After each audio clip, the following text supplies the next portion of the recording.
Depuis quelques jours, c'est un défilé dans cette librairie. Les clients apportent des fleurs et des cadeaux. Merci, c'est adorable. Et pour cause, après 28 ans d'activité, Christiane s'apprête à fermer boutique. Et il n'y a pas de repreneur en vue. Elle était toujours là pour répondre et c'est vraiment une grosse perte pour le quartier. Moi, je ne sais pas trop où je vais aller pour l'instant. On va la regretter, c'est sûr. Un départ à la retraite anticipé, car son activité n'était plus rentable. Celle-ci a chuté ces dernières années.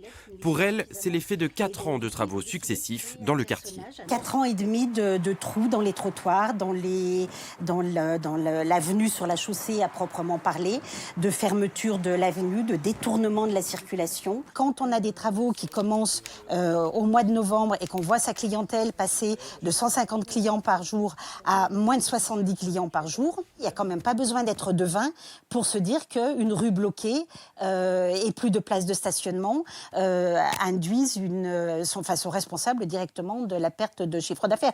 J'ai beaucoup de mal à penser que du jour au lendemain, je suis devenue totalement incompétente. Je suis complètement écœurée par ce qui se passe.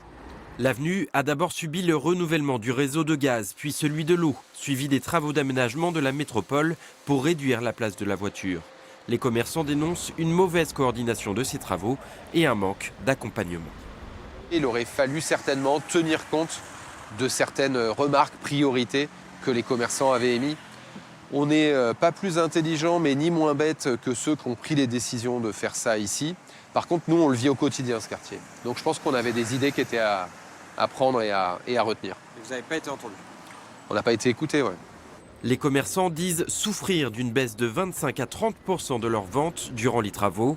Contacter la mairie et la métropole rappelle qu'elles font tout pour garantir les accès au commerce pendant cette période. Mais il leur faudra encore résister. Les travaux doivent se poursuivre jusqu'en 2027.